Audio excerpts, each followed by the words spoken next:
The Dave Hooker Show, represented by Banks & Jones, Tennessee's trial attorneys. Play to win, banksjones.com.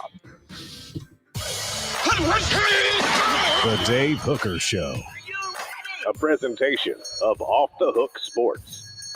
Objective insight, expertise, top guests. Available on YouTube, Apple, Spotify, and the Off the Hook Sports app. Download now for free. Also available on offthehooksports.com. I compute and obey. Now to Dave Hooker. Ready.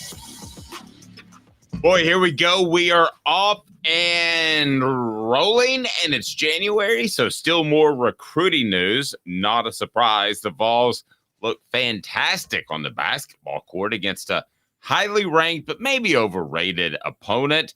Tennessee with a commitment, and this will be the last run of the college football 4-team playoff. As we look back, was that a success or not? So plenty to get to today. Also, an interesting conversation that Caleb brought up at our 3:45 a.m. production meeting. Is Nico the best NFL prospect on this team already? I think that's premature, but since Caleb's been willing to say that Nico deserves 14 Heisman trophies already, he might disagree with me. So we'll see. Caleb Calhoun, how are you, sir? What's that? I said 15. Yes, 15. It was a little more than that. Caleb, how are you, sir? Pretty good. Happy National Championship Day. Guys, basically, if you're going to bet, as I do, anything that favors Michigan, just bet on that. I see a blowout tonight. I don't hope I'm wrong, but for the sake of the sport, I hope I'm wrong. But for the sake of my money, I hope I'm right. Okay. There's a difference between a prediction to begin the season and a prediction once the season begins. I've always considered myself good on the prediction once the season begins, because I think I'm a decent guy when it comes to looking at football teams and football players. So I'm not going to pat myself on the back, but if you want to, you can, because what did I tell you in September? You did. You said Michigan's the best team in football. You should be on the college football playoff committee. Dave is a ball guy. Dave knows ball. Well, thank you. I appreciate that. Probably more than Derek Dooley. Well, I can guarantee you that. Now, he may know everything else in the world more than me since he's so smart, but I got that. And the inner workings of my family relationship. Maybe he's got me in everything else there. But no, I just looked at Michigan and I thought they were a very unique combination from the get between being a physical football team and being a team that had enough speed. So I'm going to say this, and this is a different conversation that we're going to get to, but I want to tie it back to Tennessee. So to me, they're a 70-30 power speed football team, right? If they lined it up against a Georgia team, they're going to be probably maybe a little bit more physical, but they're not going to be as fast at the skill positions. And I would say that Alabama won the majority of their championships in this regard, being a 70-30 physical speed football team. Georgia has been much closer to the other way, which is, I'm sorry, they have been that way. We saw Alabama go more along the lines of a speed team with Lane Kiffin as their offensive coordinator. What is Tennessee now? And what do you think Josh Heupel wants them to be? So I interrupt you. So if Michigan's 70-30 power, Alabama at times has been 60-40 under Lane Kiffin's speed. What do you think Josh Heupel wants to be? And I'll open that up for the message board too before I give you today's poll question. I would go 60-40 speed to power. I think here's what Josh Heupel, and it's funny because we're talking about Jim Harbaugh, and Jim Harbaugh came from the West Coast offense. But Josh Heupel, to me, it reminds me of the West Coast offense in this way, because there's so much, and you know this, Dave, watching Bill Walsh with the 49ers in the 80s and 90s, they were so fast on the outside, and they used so much of the passing game that didn't you lose track of how physical the 49ers were in the middle? Even though they were physical? Oh, absolutely. Yeah, because they were light and pulled a lot of offensive linemen, and that's viewed sometimes like Like cut blocking is soft, but it's not really soft.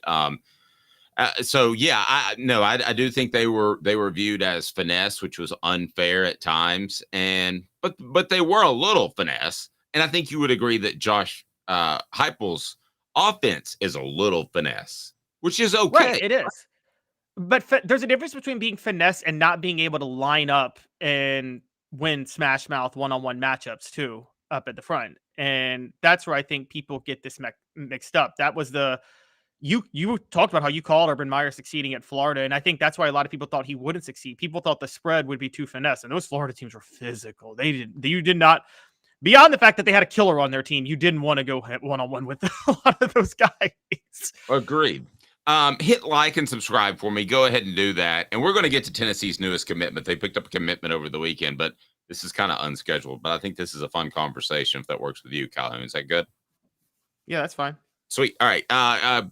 Rocky Top Tom brings up Coach Heupel wants to run the ball 55 to 60% of the game, but he really wants that to account for 75% of his offense production. That's a coach's dream ratio. That's true, but it's not a physical running game when you have 3 wide receivers and a tight end split wide. You're spreading the defense out. You don't have 2 tight ends in the game and a fullback. So that's the point we're trying to make, and I think everybody understands that. But this is not a team that's going to line up a lot in the I formation and just push you around. This is a team that's going to use the pass to set up the run, which makes it, yes, about a 60-40 finesse football team. Zero problem. People hear finesse like overachiever or hard worker or game manager as a quarterback, and they get insulted. I'm not insulting anyone. I mean, you're fine 60-40 finesse. If you're the 49ers, you're just fine for sure. Absolutely. And it's funny we're talking about this because Heupel and Harbaugh are honestly opposites. But what's both of their calling cards, Dave? In different ways, they're both quarterback whisperers, aren't they? That's exactly where I was going to go. We're getting along way too well. We've got to find something to argue about on the program. There's far too much lovey-dove going on right now. So I studied. It's funny, just for a future video I would like to do. I was studying Jim Harbaugh late last night, Dave, because I was studying what made him so successful over the years, because he comes from the West Coast. But I looked at the run concepts, and do you ever notice his run concepts are much more like from the old Bill Parcells offenses in the run game? Absolutely. Yes, I have. It's funny you bring that up. There's a lot of A-B gap running right at you. It's not complicated. There's not a lot of pulling offensive linemen that needs athletic guys. No, definitely. I think what you have to do if you're in the Big Ten is you have to decide, I want the big burly offensive lineman that can push people around, as opposed to in the SEC where you can have the big burly offensive lineman. They also got great feet. They're athletic and can move around. And that's what makes prospects from the Southeast a little bit different from the Midwest. Right, exactly. And that's why you have to, with the Big Ten, you have to, not Ohio State. We've talked about Ohio State, but if you're at Michigan, you kind of have to identify what makes you great. And this is why Rich Rodriguez failed there. You can't win running that offense with athletes at Michigan. And, you have to. The Rodriguez thing was an interesting thing that you bring up. And again, we're going to move on to Tennessee's newest commitment. I thought you could go in a conference like the Big Ten that was a little bit slower and have a high tempo type of thing or a unique type of offense. And that would work for you because it's different, but it's getting the athletes up there. That's the greatest challenge. And that's basically what you were addressing, correct? Exactly. It's the reverse of Maryland. Maryland can do it when they join the Big Ten because there's more speed in the DMV than there is in the Midwest, if that makes sense. You can get a Stephon Diggs. Right. But, and for those that haven't lived in the DMV or haven't covered the DMV for ESPN and recruiting, that is what? The DC, Maryland, Virginia area. That's right. I didn't know that. Yeah. First time I went up there to cover a prospect, they said, so is this your first time in the DMV? I'm like, where am I? Hence the reason it's called the MVA where you get your driver's license up here, because they don't want to confuse it with, are you going to go to the DMV? And you'd be like, well, we're in the DMV. What are you talking about? That's exactly right. All right. The show represented by Banks & Jones, Tennessee's trial attorney.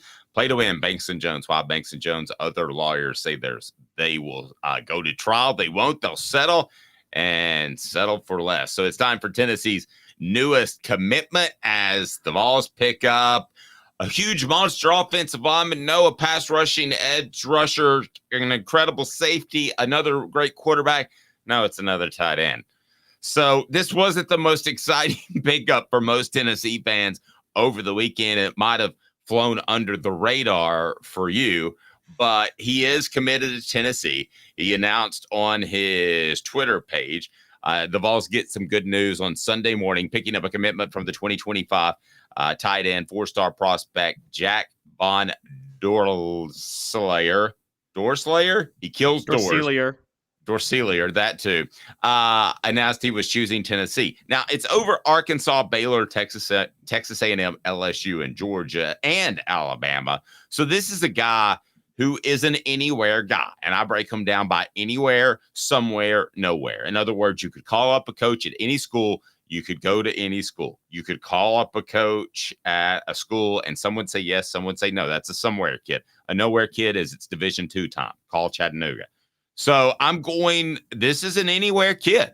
So I think the fact that Tennessee fans aren't excited is that he's not an immediate impact guy. Everybody wants to load up for 2024, but Josh Heupel, let's not be short-sighted. I do think he wants to be at Tennessee for the long term, and I do think he will be. So this is a guy who could become a superstar in not 2024, but 2026. So this is a big pickup. It's just a long-term pickup. It's like reading a novel instead of a short story. I mean, this takes a little bit longer, but also with his rating, who's to say he can't come in 2025 and be some sort of an impact player, at the very least, a second tight end that could get on the field some. I'm not ruling that out as a freshman, considering the Vols ask their guys to be more athletes than they do push people around. So I think he's a pretty significant pickup. I want to get your thoughts, Caleb, and it's brought to you by Campbell, Cunningham, Taylor, and Haun. Enjoy life better when you see better. Local vision done absolutely perfect. Look at me, no contacts, no glasses, LASIK contact surgery, and regular eye examination, ccteyes.com, Campbell, Cunningham, Taylor, and Haun. So what do you think of this pickup in my breakdown? I totally agree with you. And I think one of the things people are underrating is I'm going to say up front, here's a big part of it, because people are asking, can he block? Well, I'm going to tell you guys this. He's a 4-star pretty much across the board, 4-star tight end, 6'5", 230. That's a pretty good size going into your senior year in high school. We can agree with that, right, Dave? Because you would assume that'll get to 250 when he gets to college. Oh, yeah. And so I'm going to tell you guys up front, I usually don't, and a lot of recruits will come at me for this, a few from Nashville. I don't put a lot of stock in tape when I look at recruits a lot of times, because they're just showing their highlight plays and they're not showing all the plays they messed up. And so, you go to HUDL or any of these recruiting sites, and it's just, they're showing everything that makes them look good. So I don't put that much stock in tape. However, what stood out to me about this kid, I looked up his tape last night.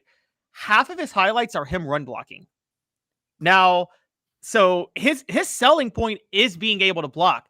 I think that's a big reason they picked him up, because Ethan Davis is already going to be their athlete at receiver. You know that, Dave. Like, he's going to be their Princeton Fant next year, but just on an even more extreme level, probably. So they needed another run blocker, because I think they're looking at transfers. They got Holden Stays coming in from Notre Dame, but we don't know what they're going to look like in 2025 and beyond.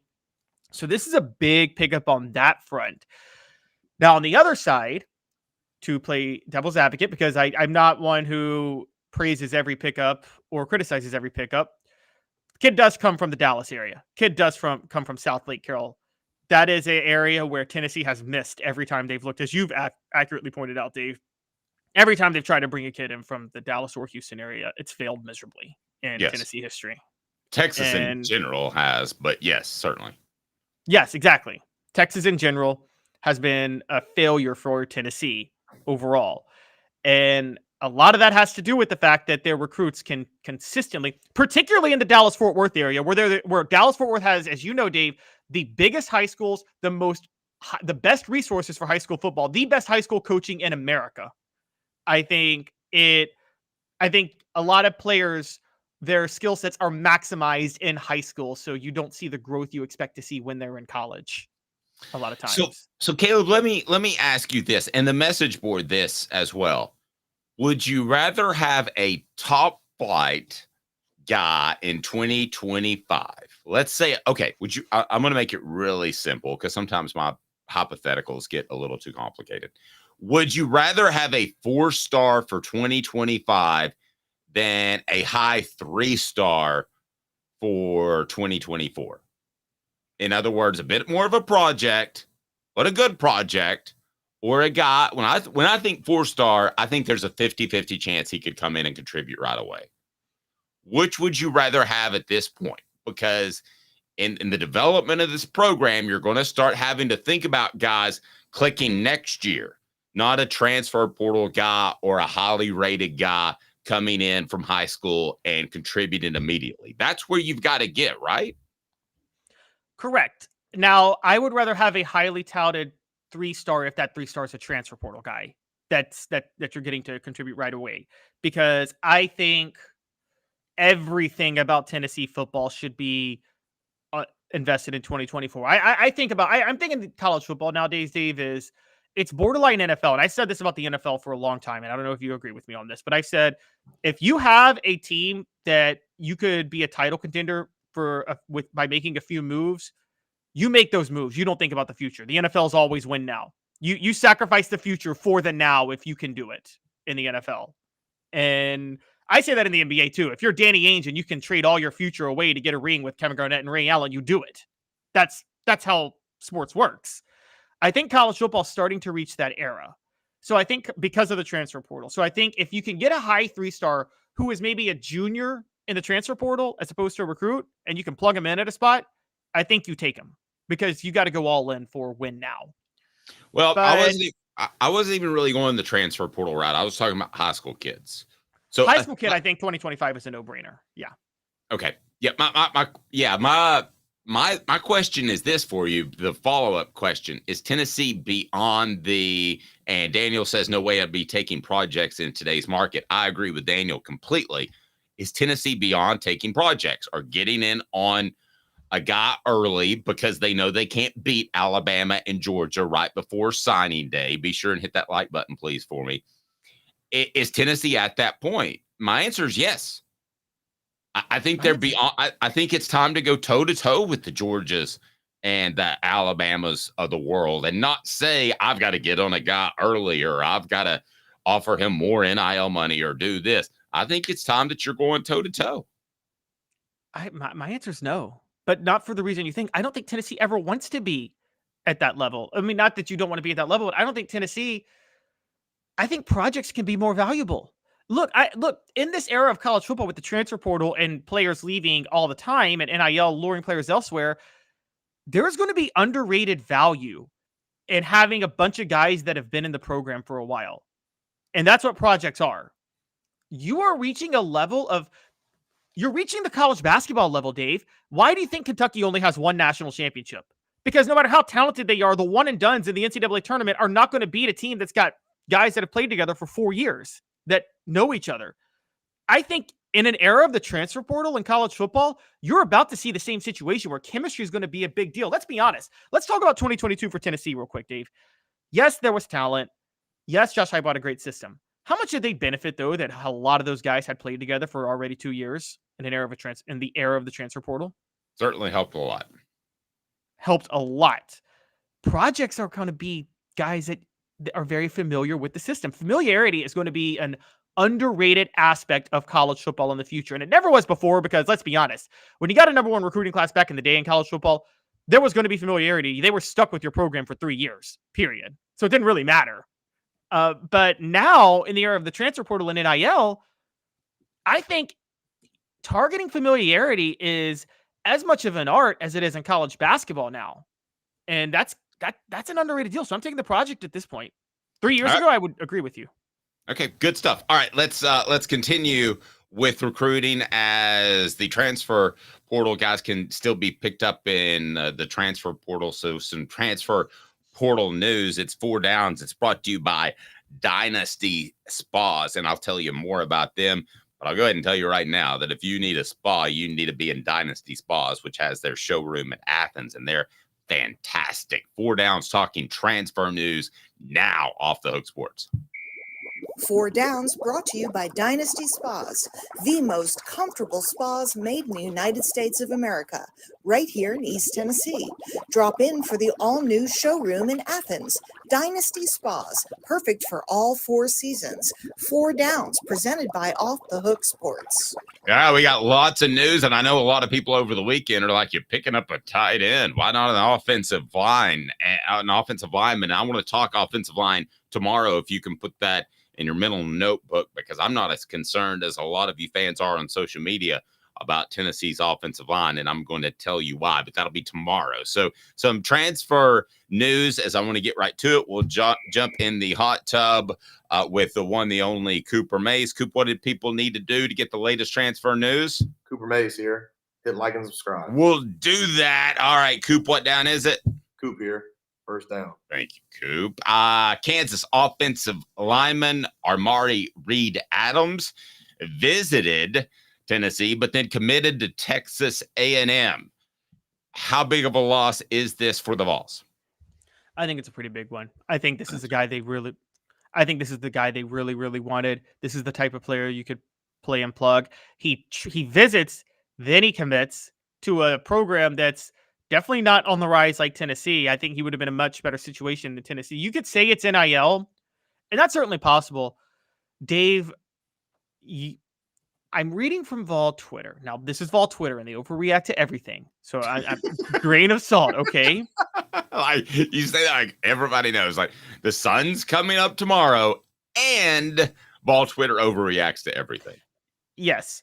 One of the hot takes on Vol Twitter is that while Glenn Ellerbe is a great offensive line coach, and I do think he's one of the most underrated assistants on the staff as an offensive line coach, he's not very personable, and his personality turns off recruits. What do you know about that? I don't, I don't know that he's personable. I don't know that you have to be personable to the media. I guess I would tell you, I don't know. I mean, Dan Brooks, Tennessee's defensive tackle coach, was always very not personable to me, but I bet he was personable to prospects. So I think there's 2 different kinds of personable, and I think it's a rare guy like Philip Fulmer, for instance, that has that personable with boosters, media, and prospects. I mean, not every dude has that, right? No, you're right. That's true. I mean, and Fulmer was, I mean, he was somewhat personable. Come on, let's be honest, though. Fulmer, he was a great recruiter, but I think that was just his work ethic, because he's got a bit of a boring personality, too. I mean, can you imagine him in your room, Dave? Were you going to have a great opportunity to come to Tennessee? We're going to work like heck to get better every day. This is the opposite. I swear I've heard the opposite. He goes in there like fired up. And so, like, I don't think we truly know. I think you almost put on a facade, like you turn into Batman before you walk in the front door. I swear to you, I think you're a completely different person. Like you go in there and you're Bruce Wayne and you're hitting on chicks, and then you go in there, I'd like for you to come to my school. What do you think? Yeah, I think it completely changes. I really do. More offensive line news coming up. 4 Downs brought to you by our friends at Dynasty Spas. Imagine having the best spas made right here in the United States of America. That's important to us, in your backyard, and they are in Athens. Check out their showroom. They have complete support. They have the spa covers, chemicals to keep your spa and pool bubbling at its best, and they are online, dynastyspas.com. You can order it there, the chemicals, or you can go down and check their fantastic discounts that they have running all the time for first responders, military, and some blemish models that you can save a ton of money on. So what down is it, Coop? Brought to you by Dynasty Pools and Spas. Cooper Mays here. Second down. Temple cornerback Jalen McMurray. Boy, nothing sizzles like bacon in a refrigerator like a Temple cornerback. Or should I be excited about Jalen McMurray? I don't know why everybody's so excited about him. I'm just going to be honest. I don't. everything I've read about him, I don't see the value in him. I mean, yes, he was named preseason all AAC, excuse me, going into 2023. But Or as I Gilbert mean, Gottfried said, the remember he was the yeah. athletic duck.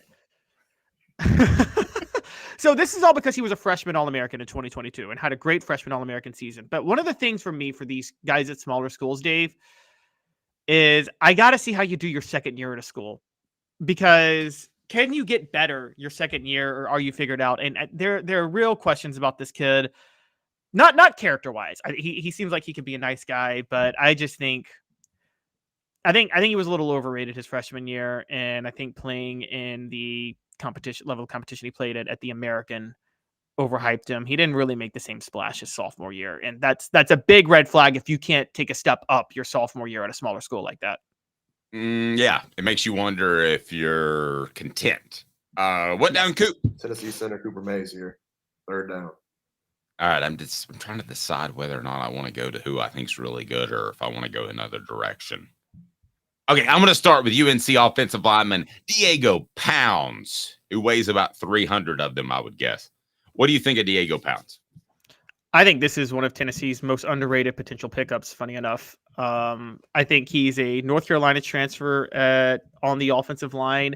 I believe he has a teammate who is at he had a high school teammate who I believe is at Tennessee right now. I don't remember the name. I'm trying to pull it up, but Diego Pounds is somebody that has connections to Tennessee. He's a very reliable and good offensive lineman. Now, you know, some uneducated people out there would say, he's making a lateral move. He's going to Tennessee from North Carolina. No, I don't care what their records are the last few years. I don't care that Mac Brown's at North Carolina. Tennessee's a better school. That is a step up from North Carolina, guys. And I say that as somebody who thinks Tennessee fans overvalue how great their school is. Tennessee's still a step up from North Carolina. So this isn't a desperate to play transfer, if that makes sense. He's a left tackle. Sorry? No, go ahead. My problem with Pounds is that it took him a couple of years to break into North Carolina's starting lineup. He started 8 games last year. So that's my concern with Pounds. And I know this is no shock, but Ole Miss heavily in on them. By the way, Lane Kiffin bragging about the amount of money that they're able to spend in NIL recently. So he feels pretty good about it. He's got those guys stoked after a couple of strong seasons in the past 3 years. So I think he ends up probably at Ole Miss the way the Rebels have been running. But you say it's not that significant of a loss? No, I actually say Pounds would be a big pickup if they could get him. Oh, it is a big pickup. But you look at Lane Kiffin at Tennessee and look at Lane Kiffin now. He's added Pounds in multiple ways. But wow, did you just take a fat shot at Lane? I didn't think at SEC Media Days is the first time I had a lower BMI than Lane. Lane Kiffin, if you go back and look, it happened. It happened right after he lost the USC job. Like, he just aged significally right before he took the Alabama job. Oh, it was hardcore. Guys in their early 30s are just throwing out shots. Maybe did you see he's now become open about his girlfriend. So whether he's got extra pounds like Diego or not, he's still got skills that pay the bills. I don't know. He's still got skills. This young lady's doing okay. It's not really hard for major SEC football coaches to pick up young women, okay? Like, we're acting like there's some level of game here. I bet, I'm trying to think of, like, the most lame personality possible in the SEC who wasn't even a good coach, and they could pick up young women, probably. Well, I can answer that. He's not in the SEC anymore, but it's Mr. Belima. Yes, that's right. Forgot about that. Yes, if Brett Belima can do it, and he did, any SEC coach can do it. Yeah. And he had to make up some weird excuse about how she worked in the athletic department, but he actually met her in Vegas randomly at a blackjack table. Did anybody believe that? I didn't. Brett did have game. Thank you, Smoky Mountain Red. Hit the like and subscribe button. What down are we on, Coop? Keep me straight. Tennessee center Cooper Mays here. Third down. I'm saving Hurd, by the way. I know what y'all are thinking about, but You I'm going to talk. heard? Yeah, I'm going to talk a couple of defensive backs. Aiden White out of NC State and Jalen McMurray out of Temple. Your thoughts on those two guys? Well, we talked McMurray a little while ago, but Aiden White, I love Aiden White. If Tennessee can get him, this is the move. We're talking about a 2-time All-ACC cornerback. Again, it's All-ACC, but we can at least agree that's better than the American. And so if you're 2-time All-ACC, you can at least you probably could be a decent starter in the SEC, even if you may not be great. And that's veteran leadership, that's experience. And here is and also he did not allow a touchdown in 2022 with 482 coverage snaps, which is an incredible stat. 25 pass breakups, 8 interceptions. And he went to Christ School in Arden, North Carolina, where the son of Heath Schuler, Navy Schuler, who was on Tennessee's roster, also went. So, there you go. So there's a possibility. Do you think defensive backs look at Tennessee as a place they want to go, or no? No, that's it. Even if you're good, it's this the defense is set up where you're not going to look good. Put it that way. Although, look, if you're a shutdown corner who can shut down a side of the field, look at Alontae Taylor. He got turned into a top 2-round draft pick in Heupel's system. So, he did. Click the like and subscribe button if you're new to the show. We got more prospect talk. Here we go. 4th down, Coop. All SEC center Cooper Mays here. 4th down. Have you heard the news? I say the biggest, highest rated one for the end. Tell me about Mr. Hurd, and I actually have some insight into him that I would like. Rocky Top Tom says defensive backs just seem to be allergic to Knoxville. I have a little bit of insight into Hurd that I can provide. So go ahead and tell everyone that hasn't heard, that aren't big recruit nicks, how big of a pickup Hurd could be. He would be a huge pickup. Now, Hurd wants to play left tackle specifically from the reporting I've heard. And he played a lot at right tackle last year for LSU. That's one of the reasons he entered the portal. But if you're Tennessee, you got John Campbell Jr. I don't think it'd be much of an imposition to move John Campbell Jr. over to right tackle to make Hurd happy at that point. You stole my lead. I think John Campbell Jr. is willing to move to right tackle because it's worked for Tennessee's last 2 right tackles, including Darnell Wright. Used to be that was a major demotion, wasn't it? If they moved you from left tackle to right tackle. In Josh Heupel's offense, it's almost a promotion. I mean, they took Darnell Wright and did that. So I think that's kind of the key. I think Tennessee can offer that. Other schools are probably a little bit more locked into left tackle, or it's a gamble to take a transfer or go back a few years, a junior college player to fill in a left tackle vacancy. Albert Taween is a great example. He showed up. They plugged him at left tackle. Everybody remember him, former Vol. Showed up at left tackle, and they plugged him in there, and he started the entire season, and he was at best a C+ player. Would you agree with that? Thought he had heavy feet. I totally agree. Didn't think he was very good, but they didn't have another direction to go because they had invested so much in him. And I'm talking about off-season investment, who you play at left tackle. So I think you go to Hurd and you say, listen, this cat's willing to move. We're talking about John Campbell Jr. to right tackle for you. Now, I don't know that Hurd's going to do all of his research and know that Darnell Wright did that too. But if he doesn't, you're like, wow, man, they're really opening up quite the opportunity for me. And I think that's where you might be able to land him. No, you are right. And here's the funny thing, you say that. Left tackle might be an easier job. This is going to be the craziest thing I'm going to say today, Dave. But with the way college football's going, left tackle could end up being an easier job than right tackle. And here's why. Actually, Nick Saban figured this out. Jeremy Pruitt did this at Tennessee. One of Nick Saban's new philosophies, and this is how you saw Will Anderson line up on the other side, was it's better to have your edge rusher attacking the quarterback from his face than behind him, because then you can take away the vision on the quick slants over the field. And interesting. I hadn't heard that. I like the football one-on-one. Keep going. do you notice Will Anderson always lined up on that side? He was Alabama's best edge rusher by far, but they always line him up attacking the quarterback from the front rather than behind. Yeah, he was always on the left side. Yeah, he was. And so the philosophy on that was because what Nick Saban and a lot of coaches have realized is with the new rules in football, the slants are almost always going to be there now. It's just too hard to take away the slant and the deep ball. Even with Saban's, as you're the one who taught me about, and I looked up the pattern matching defense that he coaches, that actually kind of comes from the old cover 2 systems that he learned. You can't really take away the middle of the field and the deep shots anymore. So the philosophy is more, if you disrupt the quarterback's vision, even if the slants are there, let him be there, but they can't see them. And that's why you have your edge rushers rush from that side now. So in the future, what would you rather your tackle do? Is it more important to protect your quarterback's blind side or to protect your quarterback from the best, most dangerous edge rusher on the field? I mean, that's going to be kind of what you're weighing at that point. I think the blindside thing kind of came into effect because Joe Theismann got his leg snapped in half. I mean, if you go back and look at the Blindside movie, and then there's a lot of truth to that, even though there's a lot of non-truths to the movie.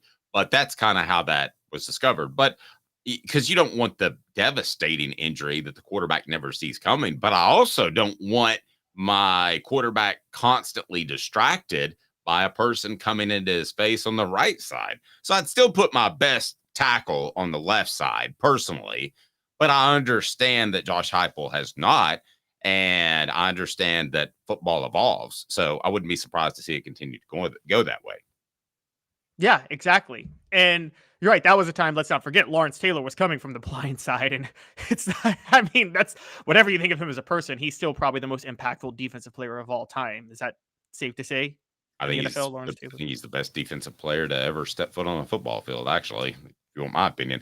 And the cool thing about Lawrence Taylor is he was allowed, it would be interesting to see that if they did that with James Pierce, allow him to line up everywhere, because the Giants played 10-on-1 or 10-on-11, excuse me, and let Taylor be the one. So it was 10-on-11. They played defense, and that was their disciplines and gaps and and he got to line up wherever he wanted to.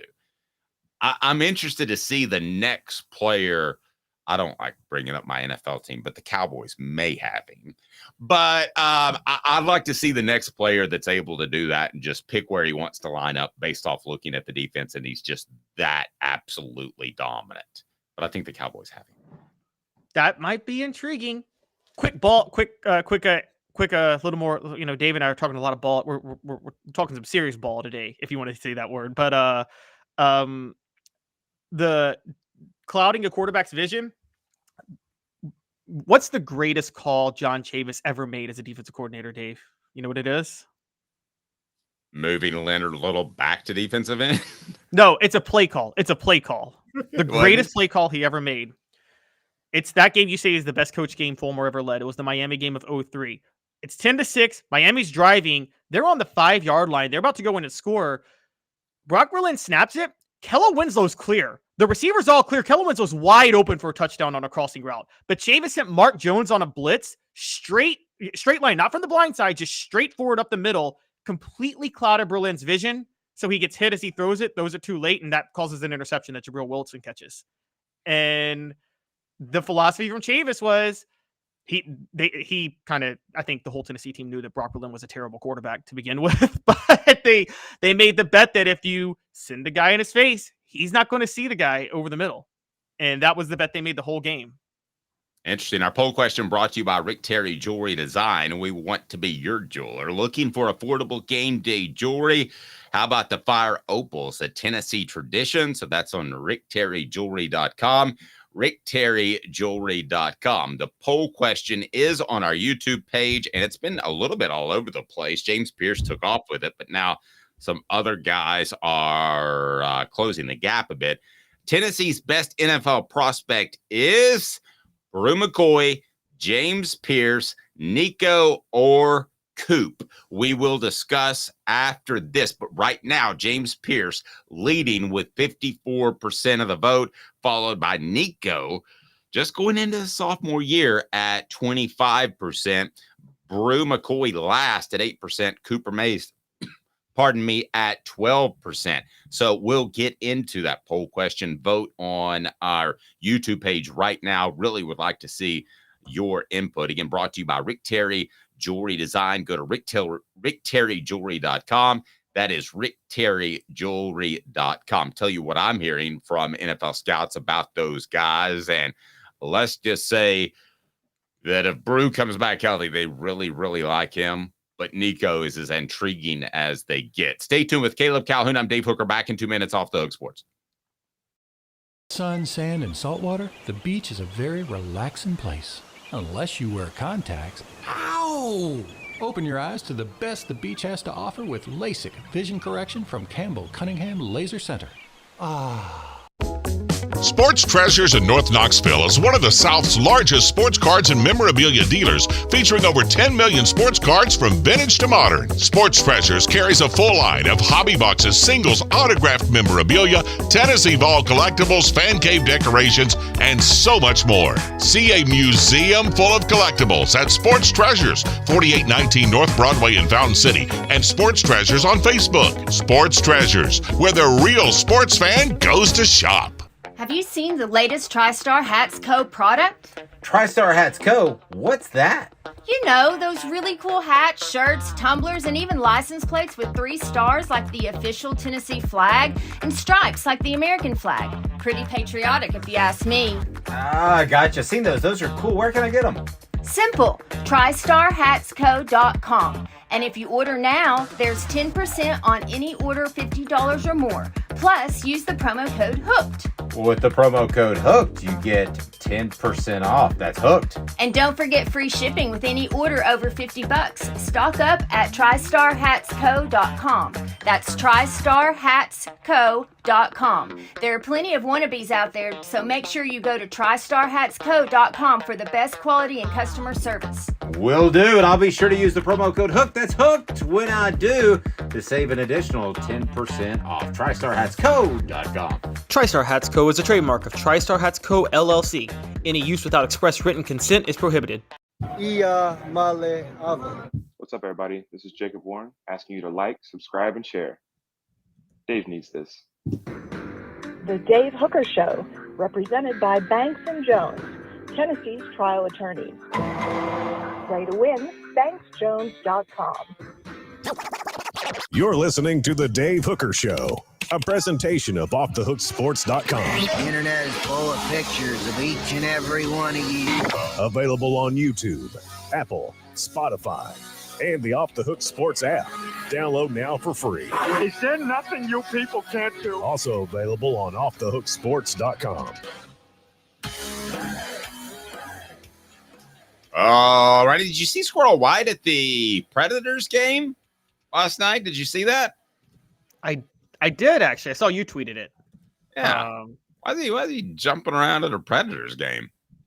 That's cool. But he had the glass seats, most overrated seats. You can't tell what's going on down there when you're right on the ice. Oh, when you're yeah, are you a hockey guy at all? I watch from TV. I am. I rooted for the Caps for a while and was super excited when they won in 2018. But my thing is, when I tried to pick up hockey fans annoy me so much because what they do is they complain about not enough people liking their sport. And like, it's so great, you need to like the sport, and then you watch it. And I'm trying to learn it, and then they're like, you don't know anything about hockey, so you shouldn't talk. I'm like, well, then I'm not going to watch your sport. So you know what? Go to hell, hockey fans. Hey, let's tease this through. If you can do the research on this, I would like to get a little confirmation. Who's bigger, Squirrel White or Wayne Gretzky, size-wise? I'm going to go with Squirrel White is bigger than Wayne Gretzky. Would that shock anybody? Okay, so go ahead and check that for me if you can, Caleb. But I'm going to go ahead, and if I'm wrong, then last person. Okay, look, everybody's blowing up. Daniel says Gretzky. I've stood next to Gretzky, guys. I've stood next to both these men. So I'm just telling you, I have a little bit of insight. Dave, Daniel is going to win a Off the Hook Sports t-shirt if he's correct, and he gets Gretzky. Okay. Well, Daniel needs an Off the Hook Sports t-shirt. Squirrel White is 5'10", 165. Wayne Gretzky is 6 feet, 185. That's a lie. I swear that's a lie. I will give Daniel the t-shirt.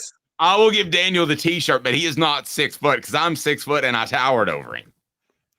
All right. Wayne Gretzky also, didn't he leave Edmonton and then they won a bunch of championships without him? So wasn't he just like almost like, I know he's considered the greatest of all time, but wasn't he like a Robert Horry type? Just, a role player on a bunch of teams? No, I'm kidding. I'm kidding.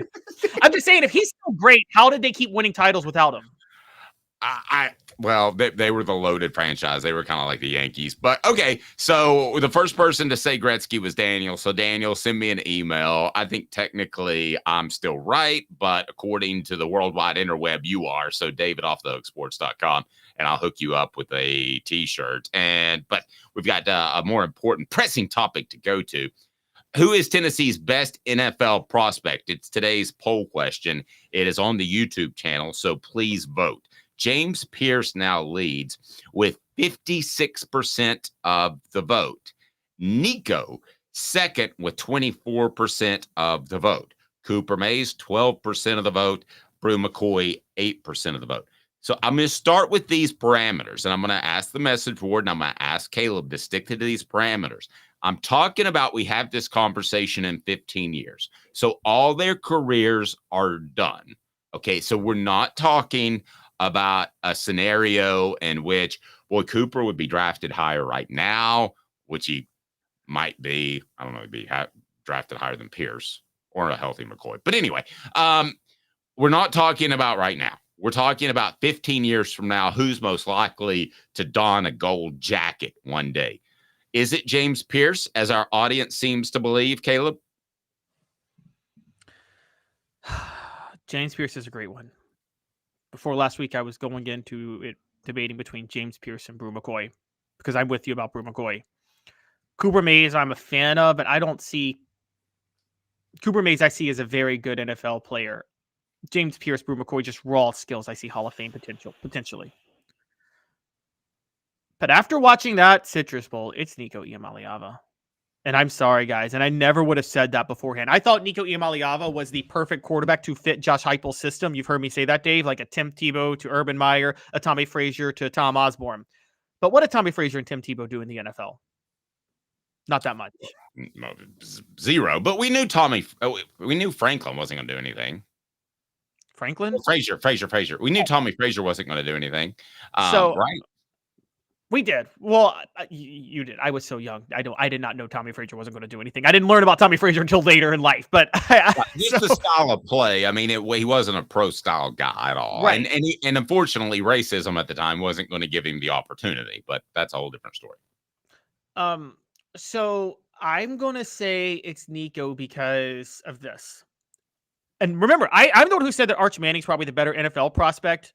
And Nico is just in the better system. So Nico will be better in college, but Arch will be better in the NFL.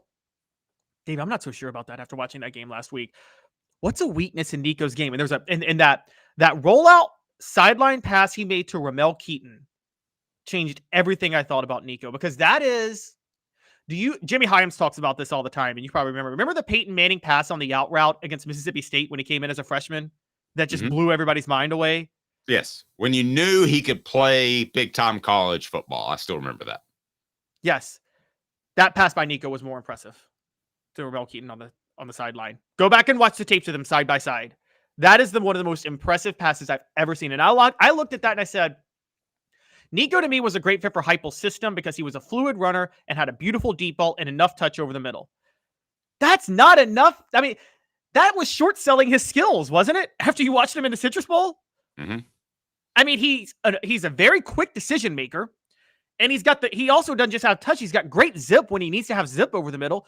I watched him and I didn't see a weakness in his game. And I'm thinking, look, I'm sorry. I saw Hall of Fame potential right there in the Citrus Bowl. And that may be crazy, but.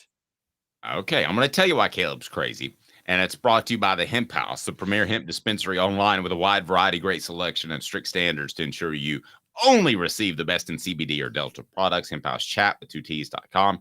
Hemphouse Chat with 2Ts.com. And don't forget to use the promo code HOOKED. That's HOOKED. And get 10% off anything at the Hemp House. Here's why you're crazy. I don't believe this to be the case, but I've seen many a times where quarterbacks look good. This happens all the time in the NFL for 2 or 3 games and defenses start to figure them out. So that could theoretically still happen. Everything I hear about Nico is that it won't happen, that he's huge on film, that he prepares. I believe he's also very competitive. So I do not believe that there's any chance that if they did figure something out in his game, he wouldn't work on it like heck in the offseason, whether it's Michael Jordan being a better three-point shooter or the turnaround jumper at the elbow. He would address that in his game and be great. But at this point, I've seen more out of James Pierce. And I'm not going to talk about the off-field issue because it's not serious enough yet for me to be a concern. So if I'm an NFL GM and somebody comes to me right now and says, you can pick between these 4 guys, it is January 2024, who are you picking? I'm taking Pierce number 1.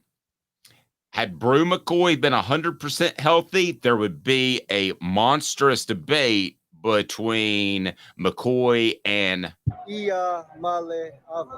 In my mind. But I'm taking Nico because he's the quarterback and healthy, and he's going to put on weight, and he's going to be massive. You wait and see. I mean, I know he has a smallish frame in his shoulders, but he's going to end up being huge. Guys, he wears small shoulder pads that quarterbacks are wearing now, which is part of the reason he looks smaller. It gives them better flexibility is the theory. You know, this stuff always changes. They'll probably be big, huge, and monstrous 10 years from now. But right now, the trend is for them to be smaller for quarterbacks. So I take James Pierce, number 1. I take Nico second. And then I would take Cooper Mays third because I think he's going to start in the NFL for 8 or 10 years. I like his competitive juice as well. And then I would take Brew McCoy. But that being said, I don't want this to sound like a knock on any of these guys because I think you're talking about the 4 best players on Tennessee's team when it comes to NFL potential. Did I leave anybody out, Caleb? I'm a fan of Javonte Spraggins when healthy as a guard in the NFL, but I don't think you did. My question with you with Pierce, and I saw this a little bit on the message board, and I kind of agree with them. Pierce is very small for a defensive end in the NFL. I was going to bring that up as well. Go ahead. Yeah. So and Darrell Taylor I thought was small, but people loved him coming out of Tennessee when Jeremy Pruitt was there, and he just hasn't met the same standards that he hasn't had the impact that people thought he would have. He's battled injuries, to be fair. James Pierce hasn't, but Pierce is going to have to show more ability in coverage to maybe be an outside linebacker. Now, he did have a pick 6 the other day, but I don't know if that's reflective. I don't think pick 6s show that you're good in coverage. I mean, you were just told to stand in a spot, and the quarterback stupidly threw it to you if you're an outside linebacker. I thought that was a really good call by the defensive coordinator that everybody hates for no reason, and that's Tim Banks. Yes, exactly. That was Tim Banks who basically schemed that pick 6 by Pierce. So that's my one issue. Now, what you said about Nico quarterbacks their first game, Dave, typically I agree with you, but typically also when I watch quarterbacks in their first game, what happens? Defenses bring a ton of pressure. They either play soft zone or tight man while bringing a ton of pressure to see how the quarterback handles it. Iowa stayed in its base 4-2-5 defense with Nico. They kept their same defensive schemes, and Nico went through his reads. He was patient. He made every throw possible. So I'm thinking if he could look like that against that defense, look, I'm just going to be honest. I don't think there's a defense that can figure Nico out. You may be right. All right, let's talk size for a second. James Pierce is listed. James Pierce is listed on UT's website. By the way, I have a sports car. I don't know what that says about me. 6'5", 242 pounds. That's James Pierce as a sophomore. I don't think size is an issue. Von Miller is 6'3", 250 pounds. So you think Pierce is going to be able to carry 250 pretty easily. Now, I think that 242 probably came down to the mid 230s based off watching him throughout the season. Players typically lose weight. So I think he'll want to come in an NFL camp, or let's say camp this year, at about a 250. He comes at a 250. He gets down into the low 240s by the end of the season. I think he's a really good player, and I think he has great body length. So I'm not as worried about Pierce's size. Let's talk Nico's size. So we were told that he was about 215 towards the end of the regular season. So people asking, will he come in at 220? I guarantee you that guy with his dedication to football is going to come in at 225 or 230 to open up the season. So I don't really think that size is going to be an issue in the NFL with either, Caleb. No, I don't. As a matter of fact, Nico is. This is why I think he's going to end up being great. I always thought he was going to be great. He was going to put on the weight. I said you wanted him to put on the weight before you threw him out there, and so I brought up his size all this year. I never thought he wasn't going to get bigger though. He got bigger during the season. Nico is. You said it, and everybody's compared him to Bryce Young, and I didn't want to make that comparison, but after watching him last week, I'm willing to make that comparison. But imagine if Bryce Young were 6'6", how good he'd be right now, and what his potential would be. He'd be on the verge of being one of the best quarterbacks of all time. So, if Nico's comparisons have been Bryce Young at 6'6", so what does that make Nico on the verge of being? I mean, it makes you on the verge of being absolutely right. As far as Caleb Calhoun, you took Nico. If he's 6'6" Bryce Young, then I look stupid for even saying James Pierce. Yeah, because 6'6" Bryce Young, and he's been drawing comparisons to Bryce Young the whole time. So if he's 6'6" Bryce Young, and I think Nico's goal, I think his target weight is 230. What do you think? Think that's a solid target weight for him? Yeah. I don't know that he want to get any heavier than that, and unless he turns out to be such an incredible pocket passer that he's comfortable with adding more weight, like way down the line in his NFL career, like 5 or 6 years. Okay, yeah. I think he can stay a fluid runner at 230 because he's 6'6". I think he can stay a fluid runner at 230 because he's 6'6". And if he keeps everything else, look, I mean, you're talking about it. Guys, I'm not trying to overreact. I was with Dave. I was with everybody on this. The way Nico played in that Citrus Bowl, even though the stat line didn't show it, he was really, really good. Okay. And if Ramel Keaton didn't lose a ball in the sun or drop a pass over the middle, we're talking about a stat line that's about 270 yards and 5 total touchdowns. So I think because of the size I think Nico's going to reach, I think because of what I saw from him, it's Nico, because Nico's not just, he's turned away from me thinking he's an NFL prospect to me thinking, look, I think Tennessee's got like a future Hall of Fame quarterback in the NFL on their hands right now in college. I tend to agree. And there's some debate on the message board as to whether or not he should come in at 230 or 225. Is 230 too big? That's up to them to figure out. The point is the weight's not going to be an issue coming into year 2. Now, but somebody said on the bowl coverage, they said 210. I was told 215 by somebody that would know, that somebody that steps on the scales with him, but that was in late November, early December. So perhaps he and the bowl coverage looks at probably the UT Sports official websites or programs where he's listed, and those are all made at the beginning of the year. So at the beginning of the football season. So you can add weight during the football season, and I'm pretty sure Nico did. I've never thought about that. Do they add that to UT's website through the year? Probably not. No, they add, here's what they set the roster for spring camp. They set it for spring camp because there's conditioning in January, I believe, right? January and February, there's conditioning. Then they set the roster and they set the weights at the start of spring ball.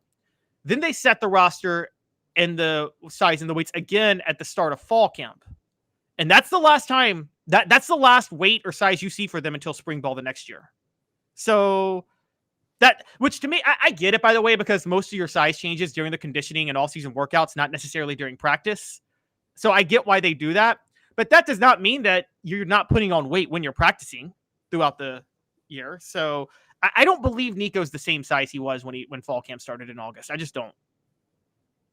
Yep. So according to UT's website, he was listed at 206. He wasn't 206 before the season. I don't believe.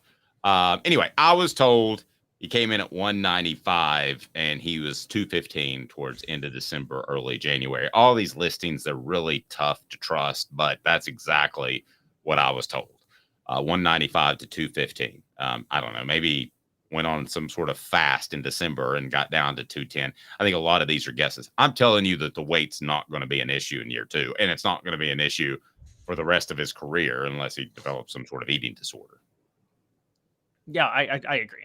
I think Nico's totally fine.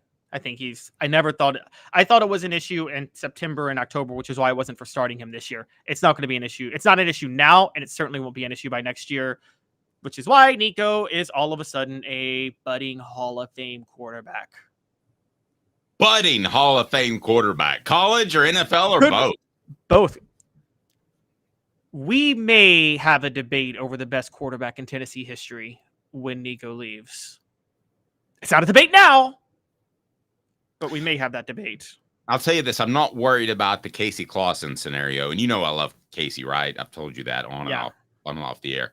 But I don't know if he knew where the weight room was during his time at Tennessee. I don't know if he ever found it, but he never added weight. Nico has already shown you enough that he's put on, let's say, 15, 20 pounds. If the television was right and I was wrong, which I'm not, but let's say that if he's put on 15 pounds in an off season, he's already proven to you that he's dedicated to that aspect of his game. So weight's not going to be an issue long term. It's never an issue at Sports Treasures, carrying over 5 million sports treasures and so much more. Follow on Facebook for the best sports memorabilia. Go to facebook.com, Sports Treasures TN, Sports Treasures TN. They send out the daily updates, and they're absolutely phenomenal, the stuff they have, and the Tennessee memorabilia right there in North Knoxville. Okay, what about the other guys we talked about? Brew McCoy and Cooper Mace. So I talked to a scout before the season began, and he said Brew was unquestionably the best NFL prospect on the team. So if he comes back and he's 100%, how good is he in the pros, or how good is he this year for that matter? Same for Cooper Mace, who will come into the season 100% healthy and 100% into the rhythm of the progression of the season, unlike last year with the ab injury. I mean, what's the upside if these guys are both 100% healthy? I think Brew's in the pros, and Brew is starting. I don't know if Brew can surpass like what Kelly Washington or Juwan Jennings would be in the NFL. And Dave, you might know more about that than I would with Kelly Washington. But Kelly Washington he was a solid NFL player, but for a guy that dubbed himself the future, was never the future of the NFL when he got to the pros. No, maybe by the future he meant the second coming of the XFL. He said, one day I'm going to be in the XFL at 48 years old. But those two guys are clearly, I believe, NFL players. I think we're talking about the 4 distinct ones that are NFL players. Who have we left off? Amari Thomas. Amari Thomas will be a solid one. He's not a star in the NFL, but he's a solid prospect for the NFL. Again, Javonte Spraggins. I'm a huge Javonte Spraggins fan. I think Javonte Spraggins will be starting somewhere in the NFL. Look, if it wasn't for the name and the belovedness, guys, Javonte Spraggins may be a better guard than Trey Smith was at Tennessee. And like not going with you there, but I'm listening to the argument. Smith has better leverage, but Spraggins' size has helped him out a lot to overcome that. And so I'm just really, really, really, really high on Spraggins. And that's not just me speaking. Go check out my interview from SEC Media Days with Cole Kublik. Kublik, an offensive line guy, said, if you watch Tennessee's offense in 2022, what you missed was Spraggins blocking more than anything else in that offense was kind of the catalyst. Hey, I want to bring up what Derek has to say talking about Brew. If that's the case, why is he coming back and why are we paying a broke leg player? Well, because A, you don't want to go through the combine process when you're recovering from a broken leg, that's going to cost you a round at the very least right off the bat. You can ask Cedric Tillman about that. 2, you don't want to, I think, take a risk on a transfer player by paying him some money, Caleb, when you have medical technology at the state it is. Everybody seems to come back. Caleb, everybody seems to come back healthy nowadays. When I saw Brew McCoy's injury, I thought, man, that's a shame for the young man, but he is still going to have a fantastic NFL future. I never thought to myself, he's donezo forever. Did you? No. And 3, and here's a big one, guys. Because the NFL has rookie scales, where you get drafted matters. Okay, you would you a first round versus a 4th round pick, that's generational wealth difference. Okay, and Brew McCoy, guess who he gets to play with next year if he comes back healthy? Nico Iamaleava. Wouldn't you rather take the NIL money and boost your draft stock to a potential 1st rounder rather than go right now and be a 3rd rounder or 4th rounder? Yeah, you would. Yep. Portions of the program brought to you by Tennessee Cider Company, the original hard cider of the Smoky Mountains. Use the promo code HAT, that's HAT, to receive some free swag with your cider order. Available most anywhere in the U.S. tncidercompany.com, tncidercompany.com. What current college football star reminds Caleb Calhoun of Johnny Majors? This is a reach when he said it at the 3:45 a.m. meeting. And then I was like, maybe he is very Majors-like. He's Caleb Calhoun. I'm Dave Hooker, Off the Hook Sports. Got cataracts? We can fix that. Never miss another moment. With a little help from Doctors Campbell, Cunningham, Taylor, and Haun at cctieyes.com.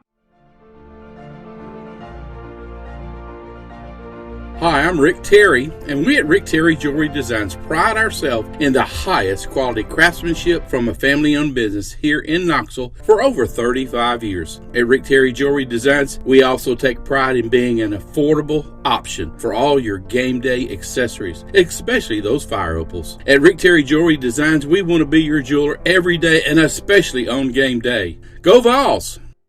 Hi, Mike Davis here with City Heating and Air, reminding you to always dare to compare.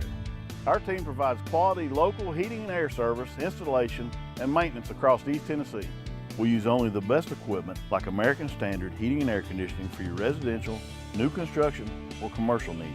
Honesty, dependability, and customer satisfaction have been the cornerstones of our business since 1961.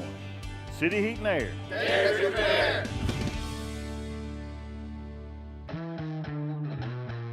We believe every day is a good day to be thirsty. With free samples on draft and lots of flavors to choose from, Tennessee Cider Company prepares a hard cider that's easy to enjoy. Some say it's the signature cider of the South. Others say it's the cure to your craving. They all say you'll savor every sip. The area of Gatlinburg has so much to offer, and so does Tennessee Cider Company. Add us to your list for shopping and fun experiences. You'll be glad you made the trip. Find our cidery in the Mountain Mall on the Gatlinburg Parkway. Sip smart. Sip the good stuff. Sip Tennessee Cider Company. Thirsty yet? Doors open at 10 a.m. The Dave Hooker Show, represented by Banks & Jones, Tennessee's trial attorneys. Play to win, banksjones.com. Who's this guy? Hello, wizard. The Dave Hooker Show, Who? a presentation of Off the Hook Sports, What? YouTube, Apple, Spotify, and the free Off the Hook Sports app. Back to Dave Hooker. You like my mug, Caleb? OTH mug got for Christmas. Nice. That mug is off the hook. Thank you. It's actually just a sticker on a mug. You can always find not a mug, but the Celebrate 98 book on our merch page. The Untold Stories Behind the Tennessee Vols 1998 National Championship. It is there. And speaking of Tennessee history, this volunteer history lesson is brought to you by our good friends at City Heating and Air Conditioning, 50 years in East Tennessee. Integrity matters. Don't trust a fly-by-night HVAC company to tell you that you need a new unit that would cost you thousands or more. cityheatandair.com. That Johnny Majors comparison coming up. But first, what happened back in the day? This day in Tennessee sports history, Bruce Pearl makes the news. If you were born on this day, you are now old enough to buy some cigarettes because it was 18 years ago. Good. Because that's what everybody needs. You didn't say vote or die for your country. You said pick up a carton of Marlboros. Yeah. By the Exactly. way, first cigarette you ever smoked? I don't smoke. Never have. Never will. I only do Never cigars. smoked a cigarette? Nope. I've smoked cigars. Never a cigarette in my life. Mine was my buddy smoked Winston's all the time. So we stole a couple of Winston's when we were like 16 years old. Good old Winston's. Nothing gets you started like a Winston. That'll make a Marlboro Ultralight feel like an oxygen tank. That sounds like a fancy British. That sounds like a fancy British cigarette to smoke. You know, like Winston's? No, Yeah, those are the nastiest. Hey, name to smoke a Winston. Yes. Yeah. Oh no, those are the nastiest, straight to the lungs, bad for you cigarettes in the world.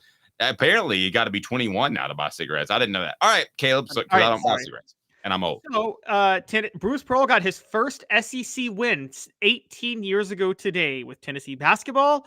They were playing South Carolina on the road.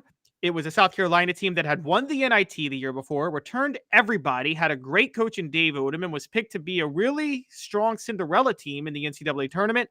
Tennessee trailed 15 points in the second half at South Carolina, and Chris Lofton decided to be Chris Lofton and went 6 of 7 from 3 en route to 18 points, and got some help from Dane Bradshaw, who had 14 points. Dane Bradshaw hit a key 3 late where he hits the 3 he shoots the 3 from the corner and turns around and high fives the whole bench before even seeing it go in because he knew it was going in. And that was Bruce Pearl's first win. Bruce Pearl's first SEC win as Tennessee basketball's head coach. CJ Watson had 17 points. Tennessee obviously ended up having a very special year, going 22-8, reaching the NCAA tournament for the first time in 5 years, or in 4 years at that point. And the legend of Bruce Pearl was born, and the legend of Tennessee basketball actually becoming a basketball threat was born. There we go. All right, it's time for What the H? What the? What was he thinking? Release the hounds. The Dave Hooker Show. Keep cool. A presentation of OffTheHookSports.com. How is Jim Harbaugh, who will play in the national championship game as the head coach of Michigan against Washington, against the quarterback that I can't pronounce his name? How is he similar to Johnny Majors, or is he? This is like totally out of left field, which is why I love Caleb Calhoun. So for those of you that are too young to remember Johnny Majors, I'm giving this to Caleb. You just need to follow Jim Harbaugh's career. I mean, the only real difference is strong ties to the NFL. Other than that, it's pretty similar. What do you guys think? Let me get your thoughts. I'll start with Jim Harbaugh, incredibly difficult to deal with from an organizational standpoint. I didn't even bring that one up. Yeah, now he was great with the media, and I love him. He was the only guy that I called coach because I grew up at a time where he was Tennessee's coach. The whole time I was alive, basically, until I was like 18 years old. So my whole childhood. So I worked with him on a couple of different projects, called him coach all the time. So you're talking to somebody who loves Johnny Majors, but I know he was difficult to deal with some boosters and administrators. So why is he similar? Give me reason number one to why he's similar to Jim Harbaugh, and then I will give you a couple of sounders as my response. This for Hey now. You're on to something, or this That's crazy. for you're not. All right, Jim Harbaugh. Give me All right. reason number one. So Jim Harbaugh, reason number one, is just like Johnny Majors, was a home run hire at the time of his hire when he was hired to take over his alma mater. That's crazy. Nowhere close to what Johnny Majors was, because Majors had produced a Heisman Trophy champion and had won a national championship. So it was a home run hire, but that was an in the park home run. Johnny Majors was a grand slam home run.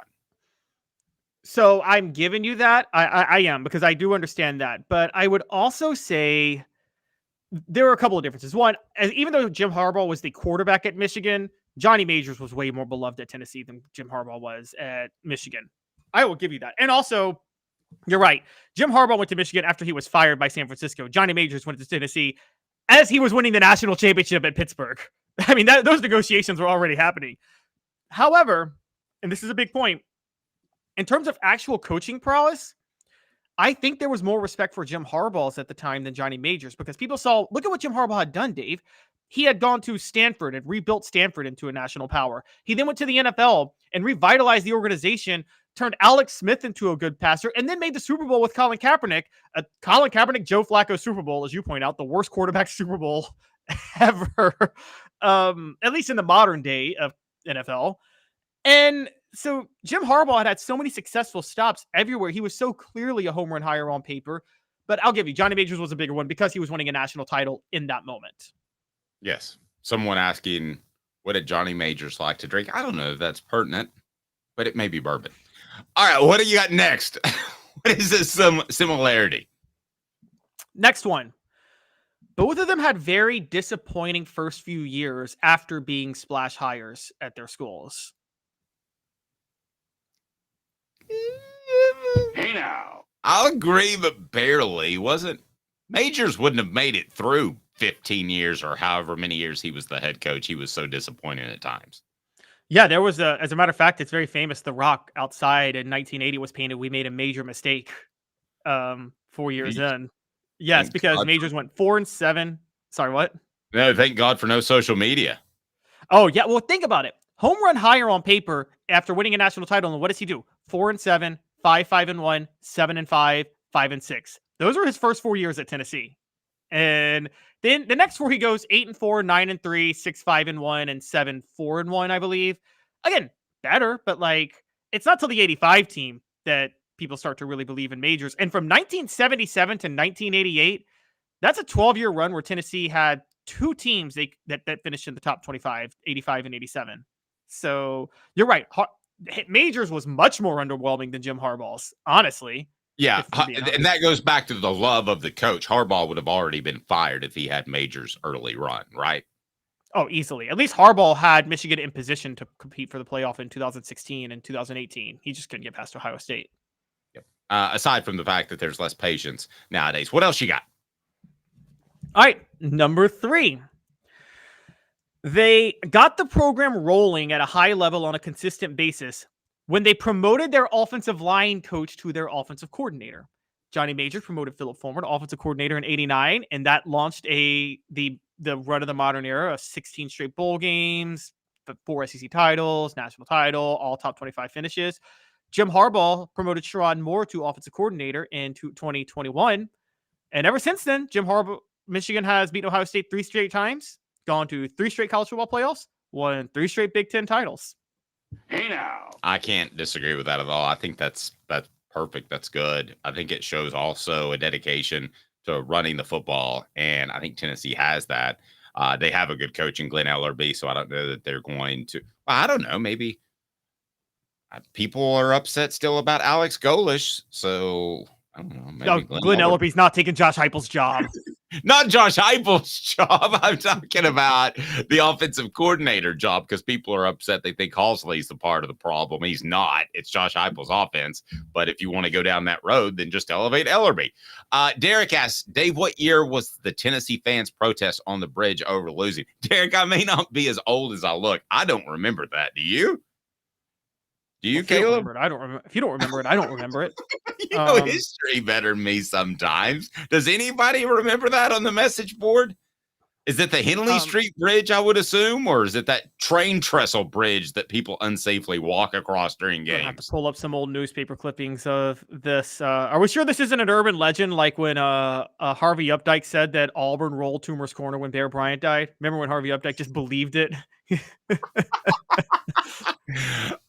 No, but I don't know if it's an Urban Meyer legend or not.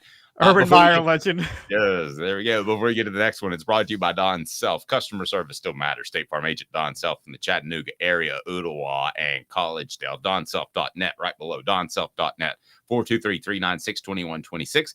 423-396-2126. Don and this team pride themselves on making sure you and your family are covered, especially when you file those claims. Everybody's shopping for some sort of great price, but man, when those claims come in, you want Don Self. Customer service still matters. DonSelf.net, right there. What's next, Caleb? I'm squeezing another one in. I'm sorry, I have to.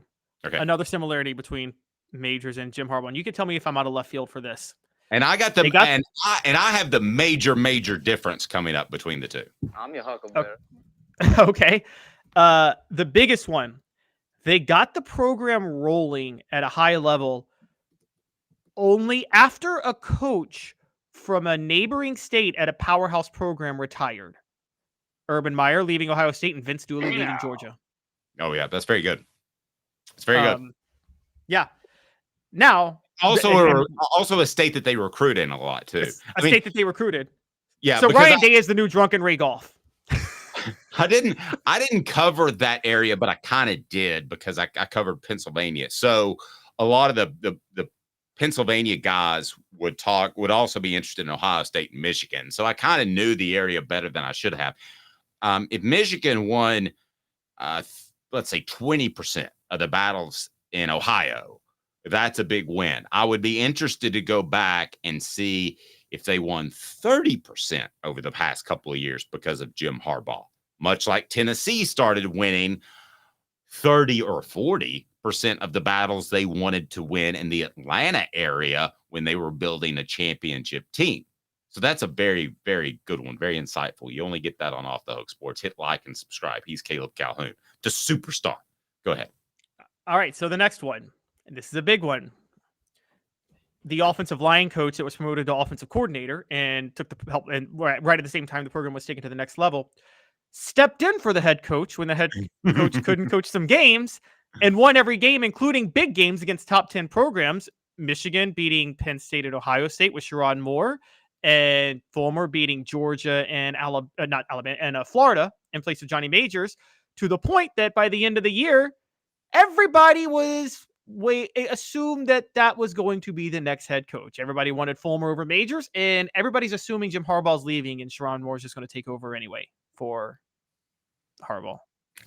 That's crazy. I don't think that's going to happen. I know you really like Moore, but I think they would do a real search. And that leads me to my point why the two are very, very different. And it's as simple as this. Majors never, ever, ever, ever, ever wanted to leave Tennessee. He wanted that to be his destination job, retire, maybe be the next athletic director. I mean, he wanted to be in Tennessee.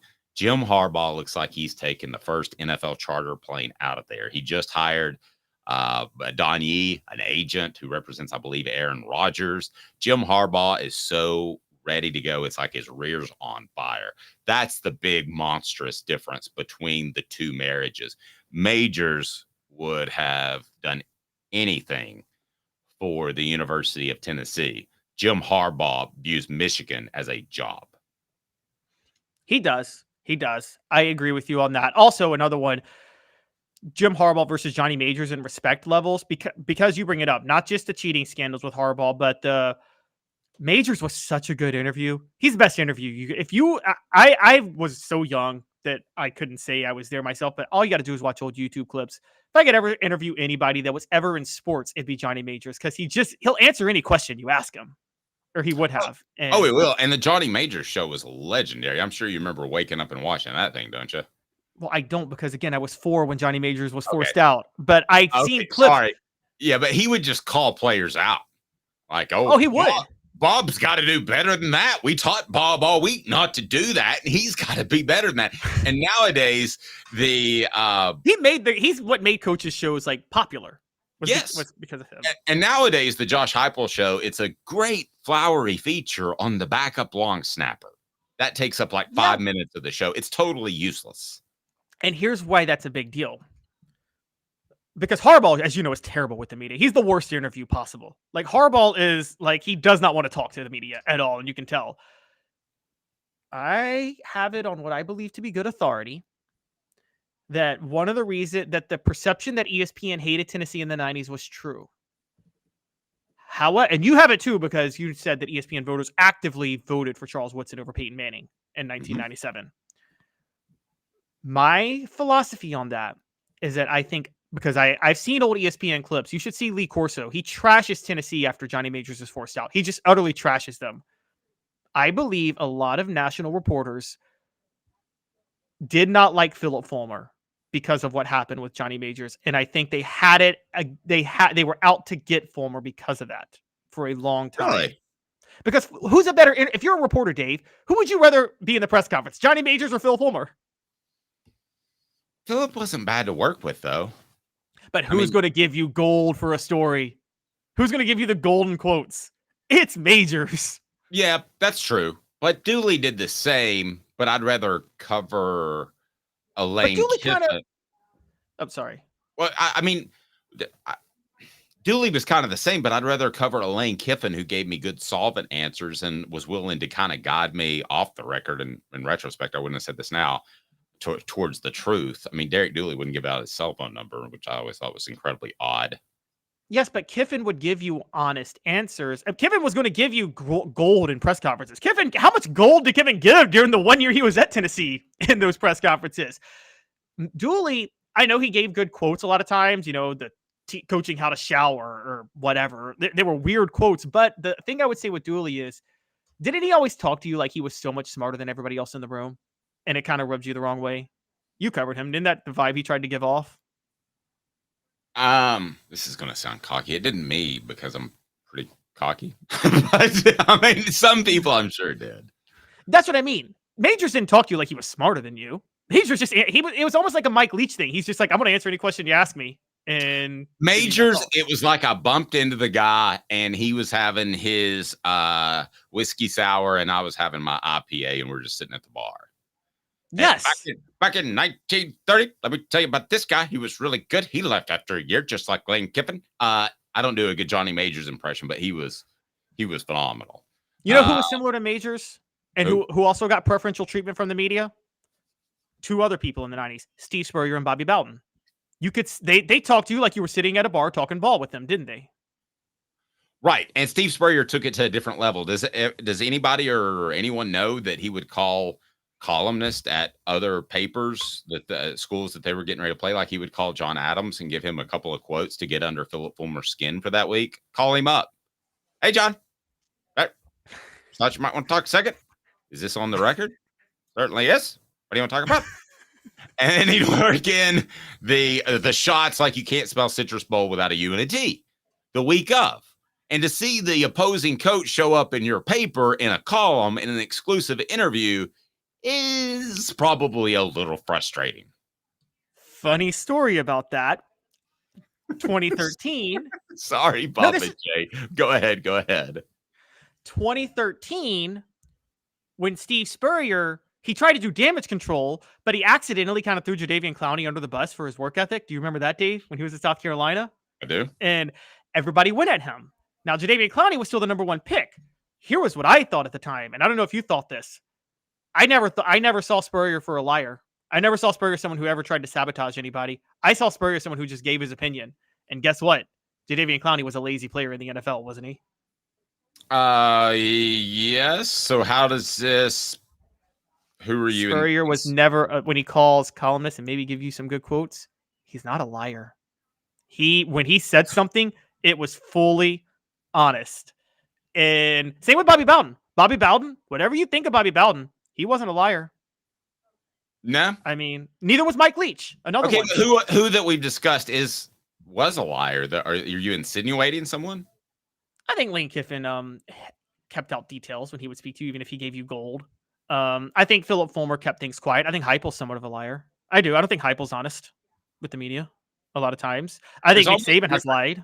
There's almost a different set of lying, right? Like if I say, Caleb, I'm going to come to your house and bring you $1 million, as opposed to Cooper Mays may play against Florida. We look at that as two different sets of lying, right? Yes.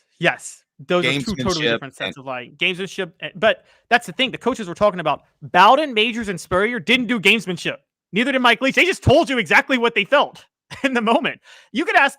I guarantee you, if I wanted to ask Johnny Majors about marriage advice, he would have given it to me in a press conference, right? A question. I need to meet the missus, and I'll give you a little insight. And I'll tell you one thing. Nothing overcomes marital problems like a little Jack Daniels. Papa J says that Majors impression needs some work. Agreed. Majors and Spurrier sounds the same for Dave. It's true. And thank you, Charles, for saying y'all are my favorite show. We're lucky to have OTH as Tennessee fans, and we appreciate that. And this lastly, Satan lies. He definitely does. Satan lies. Are you talking about Saban? I think he does. I think he is. But Saban's actually a pretty good gold at a press conference if you ask him the right question. You just got to know what to ask him. I just hated after that the semifinal game the other day how he just steered it into. I know you guys are going to criticize me, blah, blah, blah. I don't know. He steers press conferences too much to me. Like you could ask him about, is the sun coming up tomorrow? And it turns into, I know you all don't like me and you're questioning my play calling. It's like, what? I wish I was asking him a question and he wouldn't me. Because I'd go right back and I'd get fired by Dave in a heartbeat for that. But that's a different story. You wouldn't get fired by one after a coach? No. When he went off on Malika Andrews, and I know we got to move on, but when he went off on Malika Andrews, he's like, I'm not going to do that. So quit asking. And it was about the quarterback. If I'm Malika, I'd have been like, so are you mad because you're not that good at managing quarterbacks? Ouch. That would have been a good backup. That would have been the problem is, and that's why we do the Vol report with Cooper Mays and Jacob Warren, is you don't get to ask follow-up questions at press conference nowadays. Talk some This Tennessee. was a sideline interview. Well, but just in general. I mean, so the way they will do it, they will say, Bob, you ask a question, and then you ask a question, and during the answer, they take the mic away from you, and they give it to somebody else. They give it to Carl. So then it's Carl's turn to ask a question, and you've got no follow-up. It's why press conferences are stupid and a complete waste of time for the most part. The basketball balls, they don't just beat Ole Miss. They hammer Ole Miss. And Ole Miss was number 5 in the nation. And some guy named Jonas. Wow. Do we have a superstar in the making? Let me get your thoughts on the message board and from Caleb Calhoun on the basketball balls on Saturday night. I got to watch that right before an AC/DC tribute band. In case you were wondering, took the misses out. But your thoughts on Tennessee beating Ole Miss? They sure seemed thunderstruck. How many AC/DC references can I work in here? I don't know. Let's see. Because we're not on a highway to hell if I do. All right. So what did you think of the basketball balls beating Ole Miss? It was, so you have to take it with a grain of salt. Ole Miss was 22, by the way. Tennessee was 5. Either Ole Miss was undefeated. So let's be fair. They were undefeated. Ron was on the show last week and questioned how good they actually were. And Ron Slay was, and he was right. I think this was more about Ole Miss playing a very easy schedule. Tennessee treated Ole Miss like Ole Miss's coach had allegedly treated his wife. And okay, I'm sorry. That's a horrible joke. That was a horrible joke. But the point, and I misspoke, Tennessee number 5. They look like the number 5 team in the nation. The number 5 team in the nation should beat the number 22 team in the nation pretty handily, right? Yes, they should. But Ole Miss was undefeated. So I think the story of the game is this: a few things. Jonas Adu, whatever you think about Ole Miss, whether or not they're overrated, their strength is their interior presence. Jamarian Sharp and Musa Cease, they have 2 7-footers out there. One who's like 7'5", plus they have a couple 6'8" like bangers down low. And what does Jonas Adu against that group? He goes 24-10, and almost all of his points are inside the circle, which is a big deal to me to be able to out-muscle you inside the circle. What does that do? That clears it up for everybody else. Zakai Ziegler, 17 points, 10 assists. Why does he have 17? Why does he have 10 assists? Because Jonas Adu is out muscling everybody down low. Tennessee, 11 of 30 from 3. Why? Because they drew attention away from the perimeter because of Adu's play. Santiago Vescovia is back. 3 of 8 from 3. He had 11 points. And off the bench, Jemai Mashak, 2 of 3 from 3 with 10. And a big help, by the way. Again, Ole Miss plays big. Toby Owaka coming in to spell Jonas Adu had 9 points down low. So this is the big thing I'm talking about. Tennessee showed in this game they can outmuscle anybody under the basket, and that is huge for 3-point shooting. How many guys do they have right now that are willing to do the dirty deeds underneath the basket? Done well, they're not going cheap. to. They won't be done cheap because there's some NIL money. Before NIL money, it was done dirt cheap. Who are the guys that are willing to do the dirty Rod deeds? Slade did those dirty deeds dirt cheap. He did. Yes. How many do they have really that could be real post presence? Just two. Jonas Adu and Toby Waka. JP Estrella hasn't emerged yet, and I don't think Rick Barnes wants to use him this year. So now that is an issue. Tennessee right now only goes 8 deep. So because Estrella and Cade Phillips haven't emerged, and that is actually a concern on its own. But Adu and Owaka are both great. The thing with Adu is you don't want him playing 32 minutes every night. He played 32 minutes in this one. That's a lot. And you want him probably in your goal is nobody play more than 25 minutes if you can get to that point. But Adu's at 32. Ziegler was at 37. Vescovi at 35. James at 31. That's probably the biggest concern because Rick Barnes already wears you down and you don't want them that worn down in March because then you won't be able to do the dirty deeds underneath the basket as well because you'll be a little more gassed. And then you'll be TNT. Brought to you by Andy Mason, the AndyMasonRealEstate.com. Go to AndyMasonRealEstate.com. Over 40 years of experience, best service, best prices in the biz, AndyMasonRealEstate.com. So who's Tennessee's most important player right now? Not in terms of the bubble wrap player like Cooper Mays, but in terms of they have a higher end than we think. Might be Jonas, but I'm wondering if you see anybody else out there, because I feel like after watching Dalton Connect again on Saturday night, I got a good feel for what he is. I got a good feel for Vescovi. I got a good feel for Ziegler, but I'm not sure I have a good feel for Adu quite yet. I feel like there's another level he could reach, and he gave us a glimpse over the weekend. I'm going to address Connect and then I'll get to Adu because it is Adu. People are worried that Connect only scored 8 points. Guys, Connect's a little banged up, and here's how Dalton Connect is. Here's his job in this system. When the offense isn't firing, when it's not clicking, you give the ball to Dalton Connect, get out of the way, and desperately try to have him spark something for you. Dave, you watched the game last Saturday. Did Tennessee ever need to desperately go to Dalton Connect? The offense was clicking the whole game. Right. Absolutely. So, yeah. And Dalton Connect knew that, so he took a step back to his credit. It's Adu because Adu is the best 5 Rick Barnes has ever coached at Tennessee, and he may be the best 5 Tennessee has had. I mean, dare we compare him to Marcus Hazlett? Dare we go there?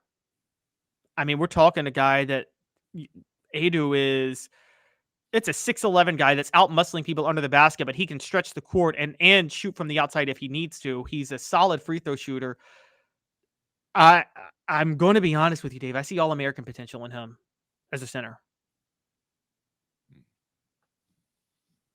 Wow, that's pretty strong. All-American? All-American potential. Yes.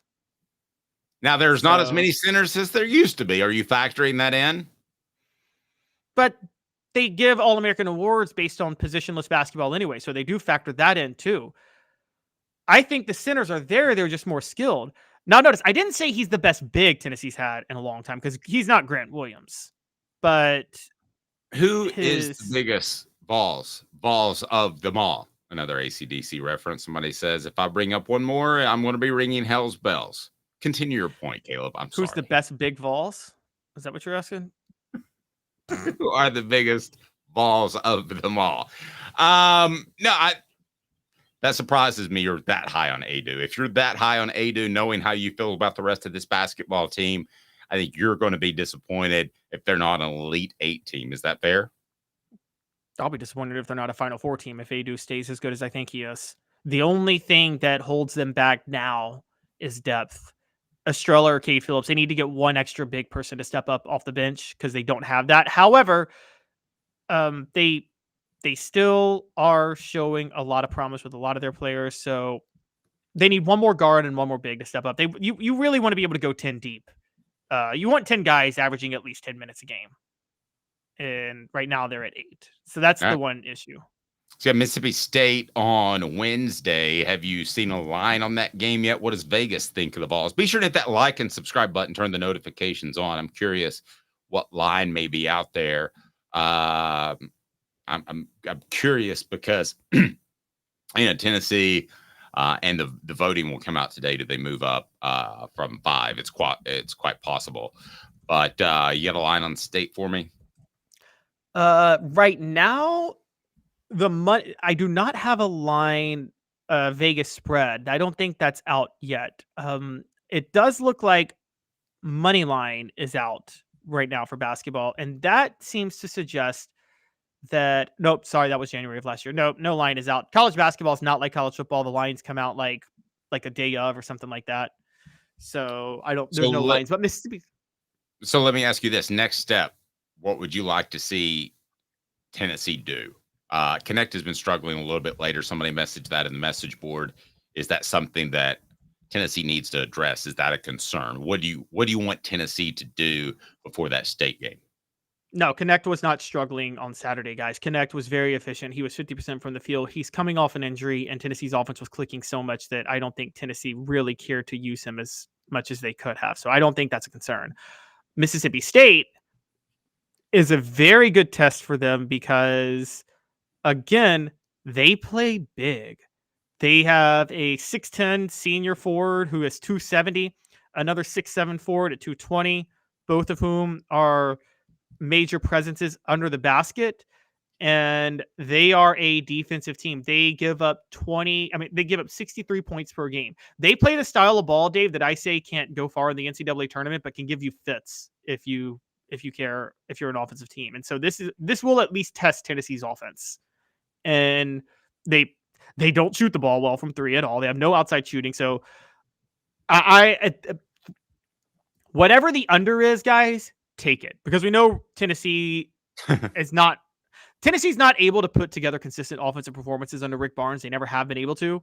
And Mississippi State has no offense and plays all defense. And so that's going to be kind of the big thing. And you know what's funny about Ole Miss is that I think because Lane Kiffin's there, you just enjoy beating them in basically anything, don't you? I don't care if it's baseball or anything. It's just nice to beat Ole Miss nowadays, where they weren't any sort of rival, and they're not now. But the fact that Lane Kiffin's there, you like to hit him up pretty hard, right? Yeah, but and then the golf ball incident 2 years ago just makes you feel a certain way about Ole Miss even more. But guys, let's be honest. Okay, if any school between the two has the right to hate the other one, has Ole Miss still gotten over Peyton Manning going to Tennessee? I don't think they'll ever forgive Tennessee for that one. Probably not. Yeah. Did you see Lane Kiffin, by the way, tweeting away pictures of the beach and come to the sip? Did you see that? I did not see him doing that. Unless his wife is on the beach with him, I'm not so sure I want to see him on the beach. No, I'm not sure. His girlfriend. No. They were just pictures of the beach and a yoga studio. So I don't know what exactly. And then there's another one where he's apparently out hunting with his dog. He is a Twitter machine, but they are the most random tweets of all time. If you go to the Oxford isn't close to the beach. It's not like you take a weekend trip to the beach. No, it's not. It's not. And also, again, it's definitely not the Mississippi beaches, is it? Those beaches are nasty. I don't know. Who's been to the Mississippi beaches? I've not. You have, and they're gross. The towns, the area is beautiful, and it's not beautiful. The area is awesome. It's just a lot of fun. Okay, it's a hidden gem of America, but you're not there to go to the beach. Put it that way. And so it's not like Alabama or Florida where you're spending more time on the beach. Yeah. Lane Kiffin is. Oh, Lane. He has a great Twitter troll, though. I told you guys. I mean, yes, he's actually become less trollish. I don't know. He's been trolling great the last year. Okay.